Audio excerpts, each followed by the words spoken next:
Mobile, Alabama.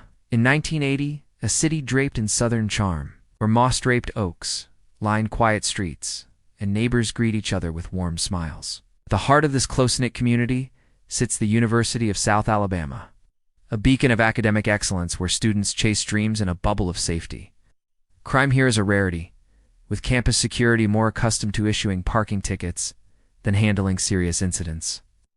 But in February 1980, this idyllic world was shattered by a crime so shocking it would haunt Mobile for decades. The brutal murder of Katherine Foster, an 18-year-old freshman whose vibrant life was snuffed out in a chilling act of violence. Welcome to the Crime Decoder, where we unravel the darkest mysteries to reveal the truth. Today, we embark on a deep dive into the haunting case of Katherine Foster, a 30-year quest for justice that uncovered a betrayal no one could have imagined. Katherine Foster was the embodiment of promise.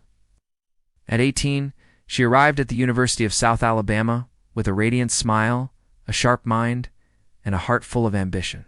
Pursuing a degree in physical therapy, she tackled the university's rigorous curriculum with the same dedication she brought to every aspect of her life.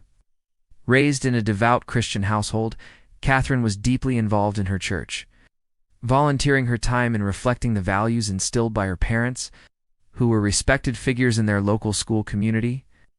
To her friends, she was a beacon of kindness, popular, dependable, and always ready to lend a listening ear.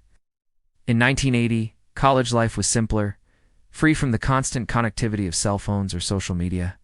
Students like Katherine thrived on face-to-face connections, study sessions, and late-night dorm conversations. The University of South Alabama was a safe haven, where the biggest worries were midterms and parking spots. Katherine's days were filled with classes, church activities, and time with friends like Tish Consoline, her high school confidant, and Jamie Kellum, a college friend who shared her journey into adulthood. But beneath this idyllic surface, a darkness was brewing, one that would soon tear through Mobile's sense of security. On a crisp Saturday morning in February 1980, the campus buzzed with unease. Katherine Foster, a beloved freshman, was reported missing. The news spread like wildfire, pulling students, faculty, and staff into a collective panic. This wasn't the kind of place where people vanished. The university's student government rallied, and the Mobile Police Department sprang into action, organizing a massive search effort. Volunteers fanned out across the campus, checking lecture halls, dorms, and green spaces, their hearts heavy with hope and dread. The search led to a wooded area just a few hundred yards from Katherine's dorm, about 150 feet off a paved road. There, a searcher froze, their breath catching at a haunting sight. A body lying on the forest floor, still and serene, as if Katherine had simply wandered into the woods and lain down to rest.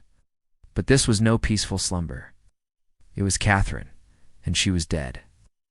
The discovery sent shockwaves through Mobile, shattering the community's sense of safety and leaving an indelible mark on those who found her.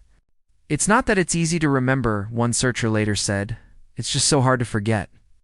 Detective Williams, a seasoned investigator with the Mobile Police Department, arrived at the scene, joined by Dr. Gary Cumberland, forensic fellow training under Dr. Leroy Riddick, a legendary medical examiner known for his uncompromising standards. Dr. Riddick's mantra was clear: do not touch the body. The crime scene was preserved pristine, every leaf and twig documented to ensure no evidence was lost. Katherine lay on her back, her body untouched by scavengers or decay, a testament to the freshness of the tragedy. The autopsy revealed a grim truth. Katherine had been shot twice in the back of the head with a .22 caliber firearm. One wound was at close range, nearly a contact shot, with the barrel pressed against her skin, leaving scorched tissue. The other was from a distance, with no powder stippling, suggesting a calculated execution. The presence of brain swelling indicated her heart was still beating after the first shot, meaning the killer fired again to ensure her death, a hallmark of overkill that hinted at a personal motive. Her clothing was undisturbed, with no signs of struggle, sexual assault, or environmental interaction. Toxicology report was equally baffling. No drugs, no alcohol, nothing to suggest Katherine was involved in risky behavior. This was a young woman living a clean, purposeful life, making the motive for her murder a maddening mystery. Detective Williams and his team dove into Katherine's life, searching for any clue to explain her death. Her parents described her as the perfect daughter, a devout Christian who avoided conflict and had no enemies. Her friends, Tish Consoline and Jamie Kellum, painted a picture of an innocent college life filled with study sessions, grocery runs, and shared laughter. But investigators knew that college often marks a turning point where young people from strict backgrounds explore new freedoms, sometimes hiding parts of themselves from family. Was Katherine leading a double life? Was she entangled in something her loved ones didn't know about? To piece together the timeline, police focused on Katherine's last known moments. On Thursday morning, 2 days before her body was found, she was with Tish and Jamie, planning a grocery shopping trip. Katherine told Jamie she forgot something and would meet them at Tish's car. Jamie reported that Katherine left to retrieve the item but never returned. Tish and Jamie waited, assuming she'd been sidetracked, a common occurrence in an era without instant communication. But when Katherine, known for her reliability, missed her 2 p.m. class with Tish, worry set in. Tish called Katherine's parents, who confirmed they hadn't heard from her. By Friday, with no sign of her, a missing persons report was filed, and the campus braced for the worst. The discovery of Katherine's body on Saturday morning raised a critical question. When did she die? Dr. Riddick used a triad of forensic indicators, rigor mortis, body temperature, and insect activity to estimate the time of death. Rigor mortis, the stiffening of muscles after death, typically peaks within 12 to 24 hours in a young, athletic person like Katherine. Her body temperature, which dropped steadily after death, suggested she hadn't been dead long, while the lack of significant insect activity, unusual in Alabama's warm climate where blowflies swarm within hours, supported a recent death. Dr. Riddick estimated the time of death between 8 and 20 hours before discovery, placing it between Friday morning and Saturday morning. But this timeline raised a troubling question. Where was Katherine from Thursday to Friday? Was she held captive, or was she killed earlier than the forensic evidence suggested? The execution-style killing pointed to a personal motive, prompting police to scrutinize those closest to her. The overkill 2 shots, one at close range, suggested familiarity or rage, narrowing the focus to her inner circle. Katherine's boyfriend, Tom, a high school sweetheart, became a prime suspect. Their relationship had hit a rough patch after Katherine caught him kissing another girl at Mardi Gras, a betrayal that stung deeply. When investigators learned Tom's whereabouts were unaccounted for during a 6-hour window from Friday night to Saturday morning, suspicions deepened. A female student with asthma reported hearing 2 gunshots around 2 a.m. Saturday while opening her window during an attack, aligning with Tom's unaccounted time. Tom agreed to a polygraph test but failed, his nerves betraying him. Detective Williams, however, believed Tom's emotional distress over Katherine's death, not guilt, caused the failure. With no concrete evidence, ballistics, fingerprints, or witnesses, Tom remained a suspect but wasn't charged. Another lead emerged when a father reported his troubled son had left home with a .22 caliber gun on Thursday and returned acting rattled. The bullets in Katherine's body were .22 caliber, raising hopes of a breakthrough. Forensic ballistic analysis, which examines the unique marks left on bullets by a gun's barrel, showed the bullets didn't match the son's weapon, clearing him. Next, police investigated a campus maintenance worker with a violent past. In 1979, he had attempted to abduct a medical student and fired at her with an M16. A crime that raised questions about how he was hired at the university. But his alibi for Thursday to Saturday was airtight, and Katherine's body showed no signs of restraint or drugging, ruling out kidnapping scenarios. By 1983, the case had gone cold, leaving investigators frustrated and the Foster family in perpetual grief. Then, a new lead surfaced. Michael Maris, a university security guard, was found dead in his home from a drug overdose, ruled a suicide. Police made a chilling discovery: a copy of Katherine's autopsy report with handwritten notes in the margins, suggesting an unhealthy obsession. In Maris's home, they found a fenced-off area made of chicken wire containing a mattress, sheets, a pillow, and disturbing items like pornography and sex dolls. The setup fueled theories that Katherine might have been held captive before her death. But Maris's timesheets showed he was on duty with another guard when the shots were heard, ruling him out as the killer.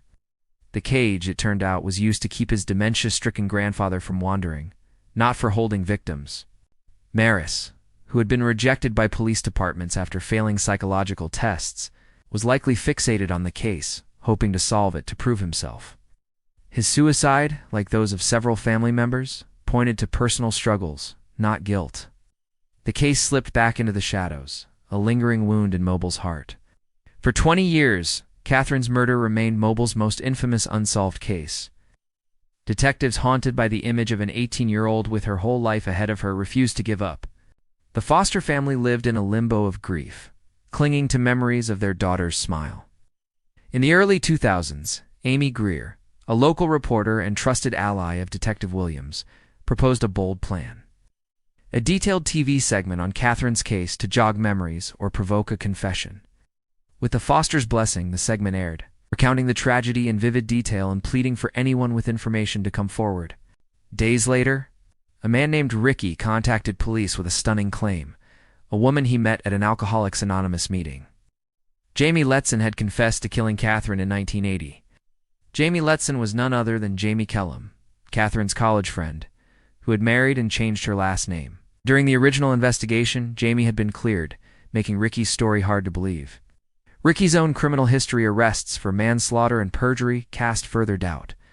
But he insisted Jamie had shown him 1980 news articles to prove her confession, claiming it was part of her AA step to make amends for past wrongs.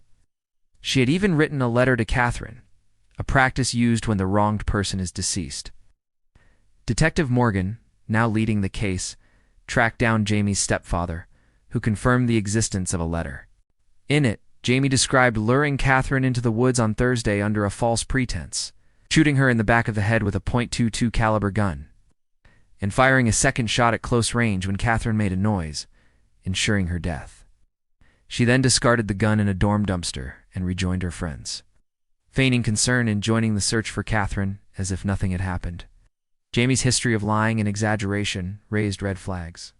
Her stepfather warned she was known for spinning wild tales, sometimes to gain respect in rough social circles where a murder confession could elevate her status, especially with someone like Ricky, who had his own violent past.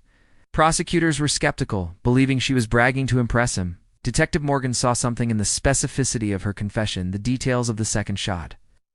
The dumpster that matched the case too closely to dismiss. The biggest hurdle was the timeline.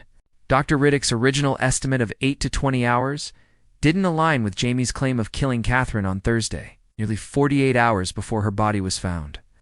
Morgan turned to Dr. Cumberland, now the lead medical examiner, to re-examine the forensic evidence. Dr. Cumberland consulted Dr. Riddick, now retired, to review the 1980 findings. They uncovered a critical oversight, a vitreous potassium test, a method that measures potassium leakage from cells after death to estimate time of death. In living cells, potassium is concentrated inside, but after death, it leaks out at a predictable rate. The 1980 test, recorded on a handwritten note, indicated a time of death of 44 hours, plus or minus 4 hours, suggesting Katherine was killed shortly after disappearing on Thursday.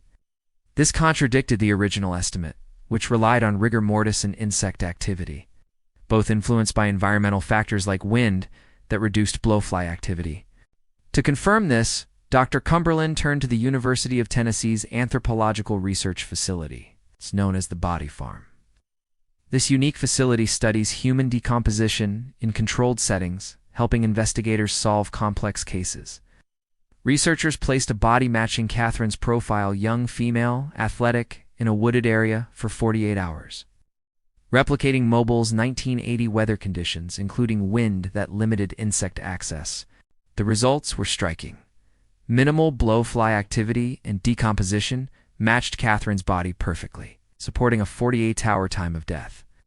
This breakthrough aligned with Jamie's confession, proving Katherine was killed on Thursday and lay in the woods until Saturday. The Body Farm findings also resolved a lingering mystery: the 2 a.m. Saturday gunshots reported by the student with asthma. 2 security guards on duty that night had attributed the sounds to fireworks, a common nuisance on campus. With the timeline corrected, police dismissed the gunshots as unrelated, likely the result of students setting off firecrackers in the woods. The scientific evidence was now undeniable. Jamie's confession, once dismissed as bravado, gained credibility. In 2010, police issued an arrest warrant and found Jamie Letson at a halfway house in Mobile. When confronted, she broke down, her emotions a mix of guilt and relief. she confessed fully, revealing a motive that stunned investigators: an obsessive infatuation with Katherine's boyfriend, Tom. Jamie had lied to her family, claiming Tom was her boyfriend and showing his photos as proof. Her jealousy, fueled by Katherine's relationship with Tom, drove her to a calculated act of betrayal. She lured her best friend into the woods, shot her in cold blood, and fired a second shot to silence her forever. On January 16, 2010, Jamie Kellum was convicted of Katherine Foster's murder and sentenced to life in prison. The forensic evidence bolstered by the body farm findings, combined with her confession and the letter, was overwhelming. The jury saw through her history of exaggeration, convinced by the chilling details only the killer could know. For Katherine's family, the conviction was a bittersweet victory. After 30 years of unanswered questions, they finally knew who took their daughter's life, but the pain of her loss remained a heavy burden. Katherine's murder left an indelible mark on Mobile, a reminder that evil can hide in plain sight, even among friends. The relentless dedication of Detective Williams, Dr. Cumberland, and Dr. Riddick, paired with advancements in forensic science, brought justice to a case that seemed destined to remain unsolved. The community mourned not just Katherine's death, but the innocence Mobile lost that day. Katherine Foster's story is a testament to the power of perseverance. For 3 decades, her case captivated Mobile, inspiring generations of detectives to keep searching for the truth. It's a reminder that justice, though delayed, can prevail when science and determination align. But it's also a cautionary tale about the dangers of obsession and the secrets that lurk beneath the surface of even the closest relationships. What do you think drove Jamie to betray her best friend in such a horrific way? Have you followed a cold case that took decades to crack, only to reveal a shocking truth? Share your thoughts in the comments below. If Katherine's story moved you, hit that like button, subscribe to the Crime Decoder, and ring the bell for more gripping true crime tales. Till next time, stay curious, stay vigilant, and keep decoding the truth.